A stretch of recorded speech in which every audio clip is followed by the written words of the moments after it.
akan melakukan praktikum dengan judul modul penentuan kadar P ekstrak HCl 25% yang bertujuan untuk menentukan kadar fosfor menggunakan ekstrak HCl 25%. Karena keterbatasan alat dan bahan, maka kami menggunakan alat dan bahan dengan pemisalan seperti pada modul Lapping 2. Pada praktikum kali ini, alat dan bahan yang kami gunakan terdiri dari yang pertama ada mesin kocok, yang kedua botol kocok, ketiga tabung reaksi, selanjutnya ada pipet tetes, timbangan, dan juga spektrofotometer. Nah, untuk bahannya yang pertama ada 0,5 ml ekstrak jernih, yang kedua ada tanah berukuran kurang dari 2 mm, ada HCl, 10 ml reaksi pewarna P, 9,5 ml air bebas ion, dan juga yang terakhir ada ekstrak contoh encer. Baik, di sini kita akan melakukan langkah pertama dengan alat dan bahannya itu. Yang pertama itu 10 ml HCl dengan konsentrasi 25%. Ini ada timbangan, 2 gram tanah dan berukuran kurang dari 2 mm, mesin kocok, ada botol kocok, dan juga ada tabung reaksi. Yang pertama, kita timbang dulu tanahnya sebanyak 2 gram. Kemudian, kita masukkan ke dalam botol kocok.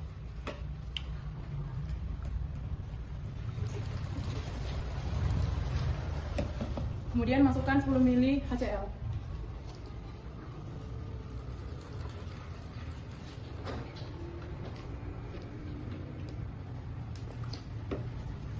Langkah selanjutnya yaitu masukkan botol kocok dalam mesin kocok. Dikocok selama 5 jam. Setelah dikocok selama 5 jam, setelah dikeluarkan dalam mesin kocok, masukkan larutan ke dalam tabung reaksi. Dan didiamkan selama semalaman. Setelah didiamkan tabung reaksinya semalaman, pertama-tama kita siapkan dulu larutan 0,5 ekstrak jernih. Kita ambil sebanyak 0,5 ml dengan pipet. Setelah diambil, kita tambahkan ke tabung reaksinya. Langkah selanjutnya adalah menambahkan 9,5 air bebas ion ke dalam tabung reaksi.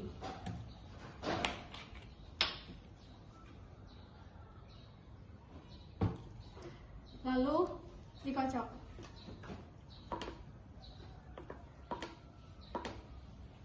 Baiklah, langkah selanjutnya yaitu masukkan 2 ml ekstrak contoh encer dan dari standar masing-masing dimasukkan ke dalam tabung reaksi.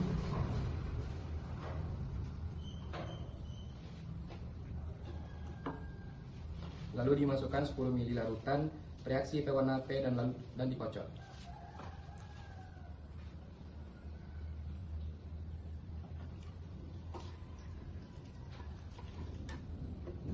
Dibiarkan selama 30 menit, lalu diukur absorbansinya dengan spektrofotometer pada panjang gelombang 889 nanometer.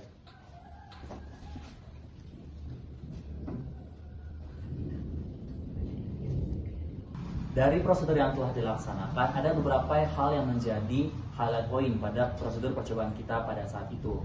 Yang pertama, mengenai ekstraksi asam. Kenapa kita menggunakan asam kuat? Itu fungsinya untuk melarutkan cadangan asam yang ada di tanah sampel yang banyak mineralnya.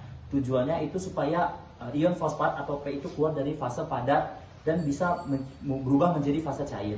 Setelah itu, kenapa kita menggunakan pengenceran? Itu untuk menurunkan konsentrasi yang nanti kita mau lihat absorbansinya pada saat kita menggunakan spektrofotometer pada variasi konsentrasi dari pengenceran tersebut. Kemudian untuk reaksi pewarnaan itu untuk mereaksikan fosfat dengan amonium sama asam askorbat.